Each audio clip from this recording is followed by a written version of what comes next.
After the parliamentary election in November 1885, William Gladstone Liberal Party formed the government in January 1886. Gladstone government was dependent on support from the Irish Parliamentary Party and its leader Charles Stewart Parnell. The price to pay in order to secure Parnell and the Irish Parliamentary Party support was the introduction of a Home Rule Bill.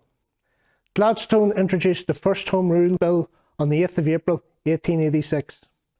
One of the most notable supporters of unionism opposition to Home Rule at the time came from Lord Randolph Churchill. Indeed, after speaking to Ulster Unionists in the Ulster Hall on the 22nd of February 1886 and speaking at Larne while returning home, he issued the immortal statement, "Ulster will fight and Ulster will be right."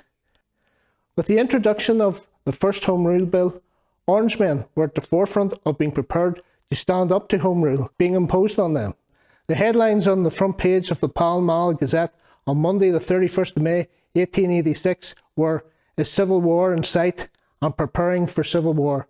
The first paragraph of the article reads, "We publish today a document which is calculated to compel even the most thoughtless to reflect upon one of the grimmest possibilities of Home Rule. It comes opportunely on the first day of the week in which the Home Rule Bill comes on for second reading. We do not, of course, vouch for the accuracy of the authenticity of the details of this muster roll of the Orange Army. All that we can say is that it has reached us from a quarter which is likely to be well informed. Under circumstances which leave little room for suspicion of bad faith, and that from independent inquiries we have found cause to regard the document as conveying at least an approximate accurate outline of a scheme which is being practically worked out in the north of Ireland with a view to action." The article goes on to say that the Orange Army comprises two army corps, described as an Army of Action and an Army of Reserve. The Army of Action is made up of unmarried Irishmen resident mainly in Ulster under 45 years of age. The Orange Army consists of four divisions. First Division, North East Ulster. Brigades, Belfast, Ballymena, Lisburn, Carrickfergus and Ballymoney. Second Division, South East Ulster. Brigades, the Iveagh, the Ards, Ballynahinch, Lurgan, Monaghan and Tandragee.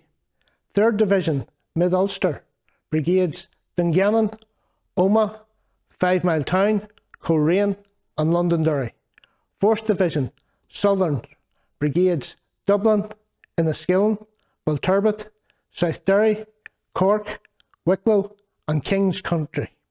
Brigades were formed from regiments taken from certain districts. Regiments were made up of sections. Sections were represented by two or more Orange Lodges.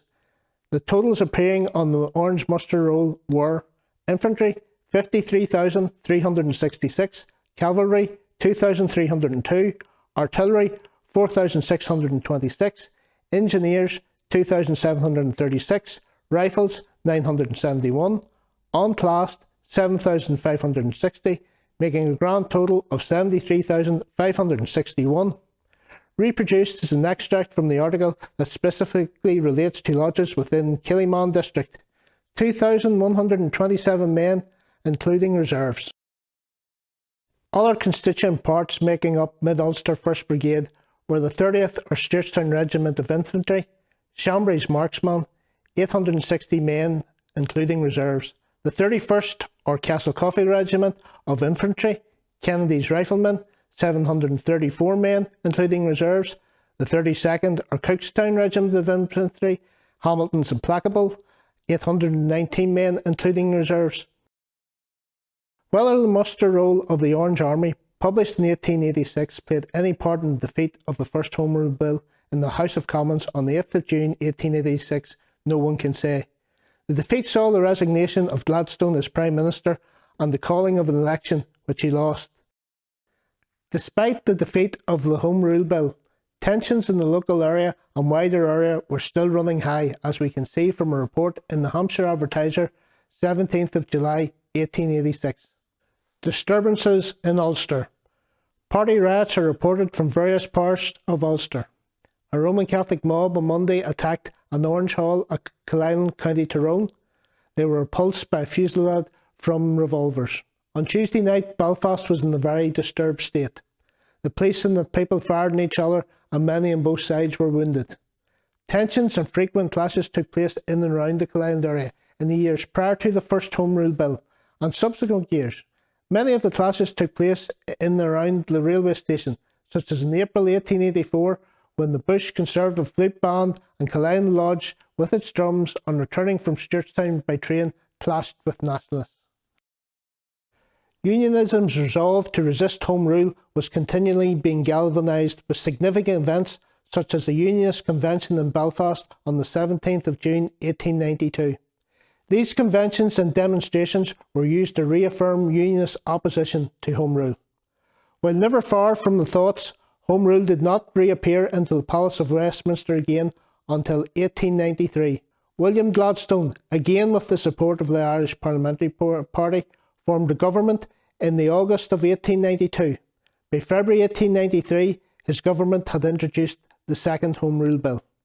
Again, in localised areas of Ulster, tensions ran high, and within the East South Tyrone areas, incidents such as the following were reported. Straws, we know, may be used to ascertain the direction of the wind, and an incident which had just occurred in Ireland will serve to show what may be expected when and if Mr Gladstone's Disruption Bill becomes law. A party of Orangemen going quietly from Killeland to Stewartstown were, says a Belfast correspondent, fired at from the hills on either side of the road. Some of their number crossed the ditches and put one firing party to flight. The Orangemen, after their unprovoked attack, continued their journey to Stewartstown, returning after a short delay. Another attack on their return journey was anticipated, but the Orangemen were, it seems, not subsequently molested. The police, on investigation and fair, found that some 14 shots had been fired by the assailants, a circumstance which, as nobody seems to have been injured, shows that the shooting was very wild. The incident is not in itself very serious, but it may have serious results, and it is pretty plain indication of the feeling that exists between the two parties into which society in the north of Ireland is mainly divided. In 1886, the resisting of Home Rule by force was not ruled out, and again Orangemen in 5 Mile Town, County Tyrone, on the 12th of July 1893 passed a resolution declaring steadfast adherence to the principles of civil and religious liberty thereby established in these realms, and their firm determination to lay down our lives in their defence rather than allow them to be wrested from us. Unlike the first Home Rule Bill, which had been defeated in the House of Commons, the House of Commons passed the bill, but on the 8th of September 1893, the House of Lords rejected it by 419 votes to 41 votes. With Conservative governments remaining in power from 1895 to 1905, Unionism seen its constitutional position as being secure.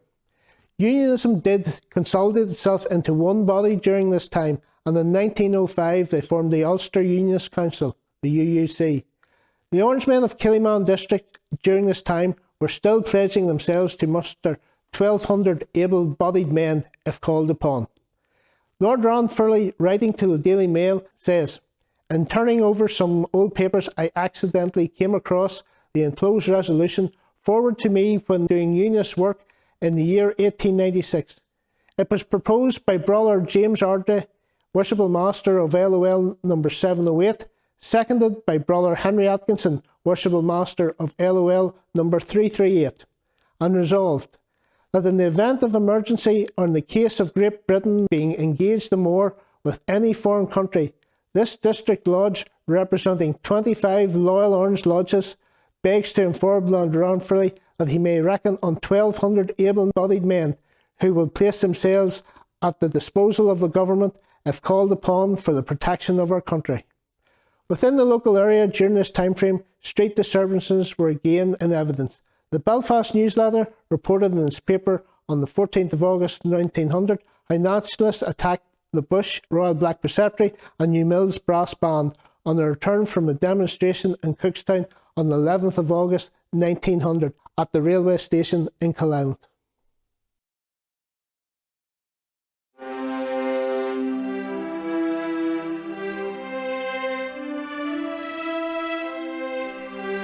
To celebrate the centenary of the formation of Northern Ireland, Killyman and District Cultural Group have produced this precision minted, bright nickel collectible coin.